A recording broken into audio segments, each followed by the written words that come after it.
లక్ష్మి, చెయ్యని తప్పుకు నువ్వెందుకు బలవ్వాలి? మాట తప్పింది నేను, నన్ను శిక్షించు. తట్టుకునే శక్తి నాకు లేదు. నాకే ఎందుకు ఇలా జరగాలి? తల్లిదండ్రుల్ని దేవుడు నిర్ణయిస్తాడు.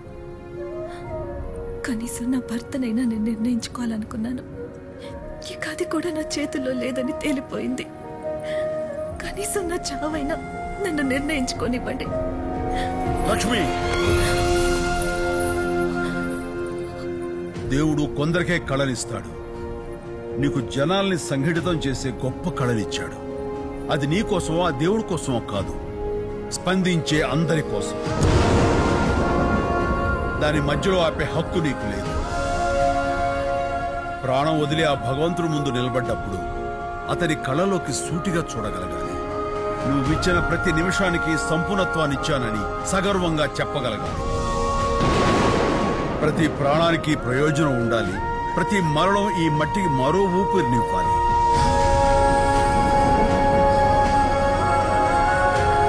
ఎందుకు పుట్టావో తెలిసినప్పుడే ఎందుకు చావాలో తెలుస్తుంది లక్ష్మి.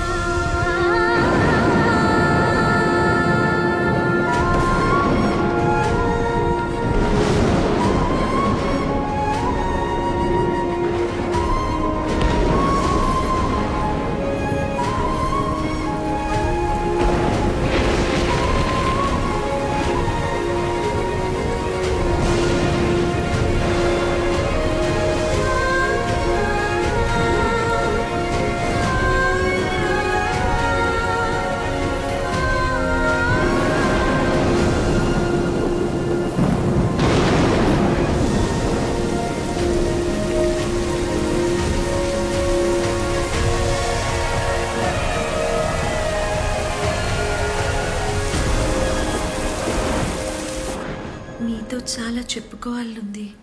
మాట్లాడొచ్చా? మీకు పెళ్ళి ఇష్టం లేదు కదా? చిన్న వయసులో జరిగిన పెళ్లి ఇష్టాయిష్టాలతో పనే ఉంటుంది.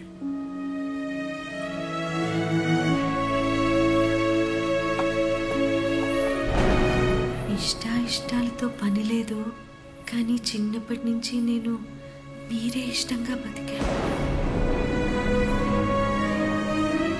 పెళ్ళయిందని నీకు ముందే తెలుసా?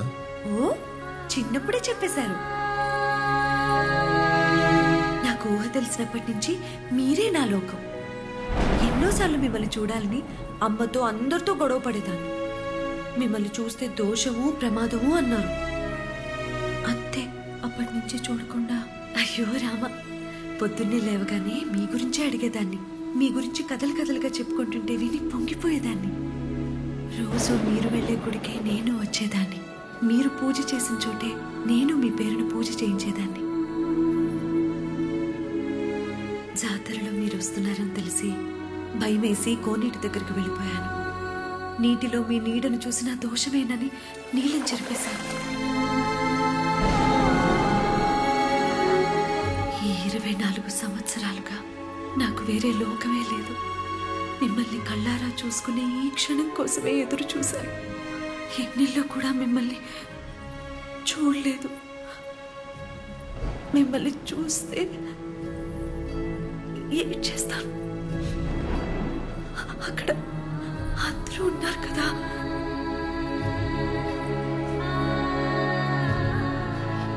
ఇప్పుడు చూడొచ్చా?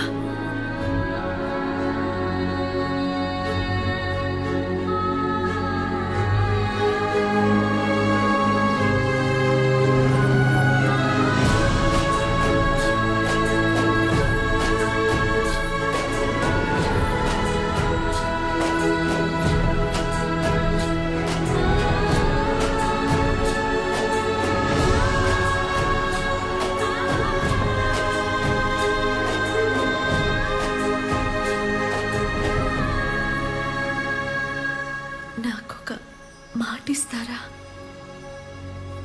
మీరు తప్ప నాకు వేరే ఏమీ తెలీదు. మీరు ఎలాగైనా ఉండండి, ఎప్పుడైనా రండి. నన్ను మాత్రం వదలని మాటివ్వండి.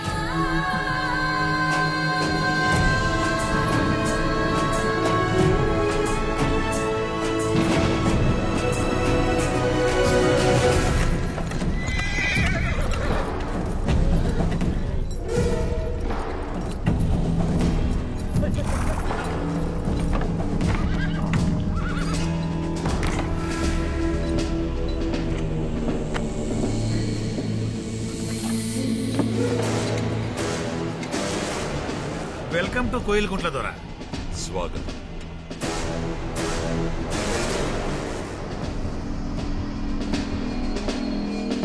ఈ ఏరియా చాలా ప్రశాంతంగా ఉన్నట్లుంది.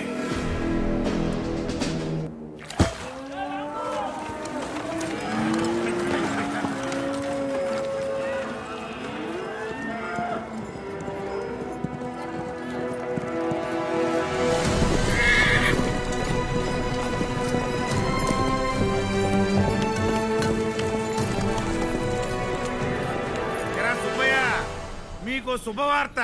ఇక మీద మీరు పండించిన పంటలకు శిస్తు కట్టకర్లా, భూమి కడితే చాలు. ఏంటి అర్థం కాలేదా? పంటలు పండినా పండకపోయినా మీకెంత భూమి ఉంటే అంత భూమికి శిస్తు కట్టాల్సిందే. అయ్యా అయ్యా, పండించిన పంటకే శిస్తు కట్టలేకపోతున్నాం, పండని భూమికి కట్టమంటే ఎట్టాగత్తమయ్యా? అప్పుడు చట్ట ప్రకారం భూములు మా సొంతం. పని చేస్తున్నందుకు వీళ్ళందరికీ కూలీ ఇచ్చే రాఘవాచారి. కూలీలవా? అయ్యా, ఈ నేల మా తల్లయ్యా, తల్లి లేకుండా ఎట్టా బతకాలయ్యా? మీ భూములు ఎంతవరకు ఉన్నాయి? ఆ కొండ వరకు ఉంటాయ్యా, 5 ఊళ్ళయ్యా. మీ భూములు మీకు కావాలంటే ఏమైనా చేస్తావా? ప్రాణం ఇస్తాదోరా.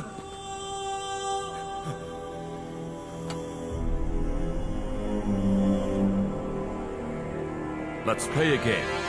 ఇక్కడి నుండి ఎంత దూరం పరిగెడతావో పరిగెత్తు. నీ అడుగు ఆగినంత వరకు భూములన్నీ మీవే. బట్ నీతో పాటు నా గుర్రము పరిగెడుతుంది.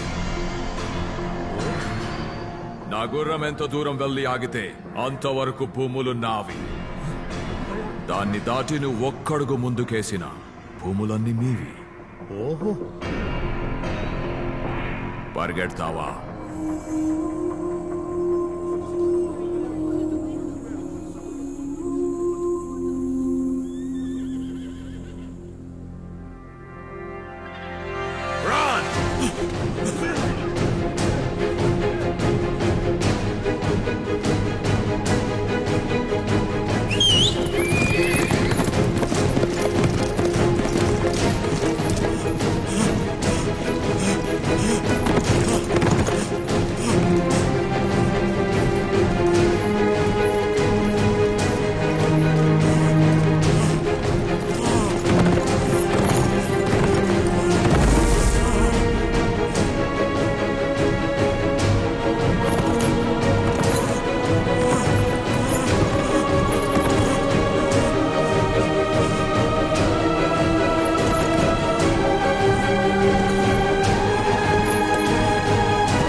మీ భూములన్నీ బాయే. దొరా, మన గుర్రం కొండకి మైసూర్ దాకా పోయేటట్టుంది దొరా. Run, you!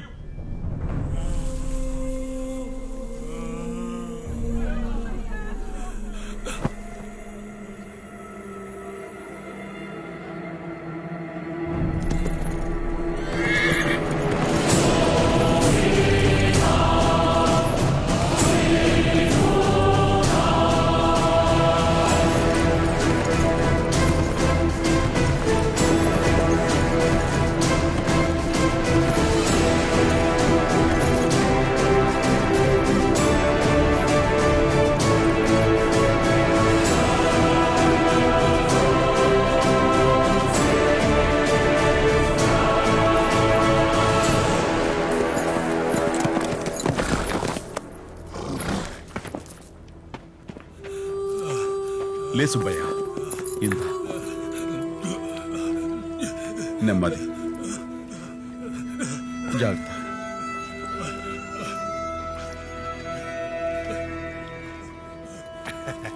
రెడ్డి గారు, పాపం మీరేమో శిస్తు కట్టద్దన్నారు, మా జాక్సన్ దొరేమో మీరు అసలు పాలేగారే కాదంటున్నారు. అంటే మీరు నొస్సంకు దత్తత వెళ్ళారు కదా, డల్ హౌస్ చట్ట ప్రకారం దత్తత చెల్లదు కాబట్టి మీరు ఈ భూమికి వారసులు కాదన్న మాట. నా వారసత్వాన్ని ప్రశ్నించడానికి నువ్వెవడేవరా?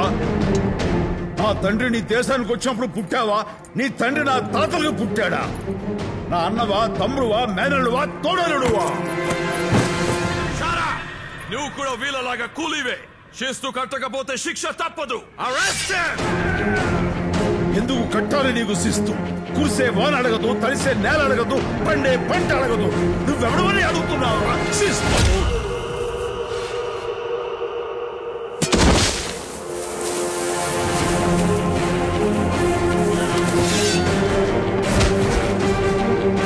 నారుమళ్ళ నుంచి నూర్పిళ్ళు దాకా చేను మాది, చెమట మాది, నారు మాది, నీరు మాది, కంకి మాది, కోట మాది, కుప్ప మాది. నీకెందుకు కట్టాలరా శిస్తు?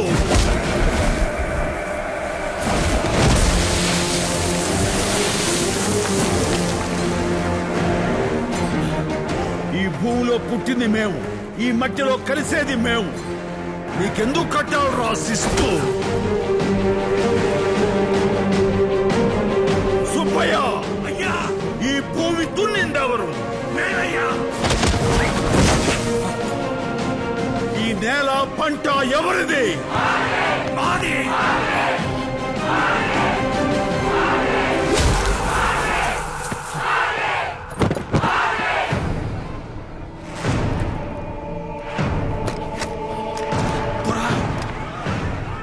వెనకున్న జనాన్ని చూడండి, వెనక చూడండి. ఇది సమయం కాదు, రండి ప్లీజ్ కమ్. తల దించు, దించు. వెళ్ళు. తలెత్తకుండా గుర్రం ఎంత దూరం వెళ్తే అంత దూరం వెళ్ళు. నీ లండన్కి వెళ్ళి అక్కడ తలెత్తుకో. మళ్ళీ తలెత్తి ఈ గడ్డ మీద అడుగు పెట్టావో తల నరుకుతా. చల్.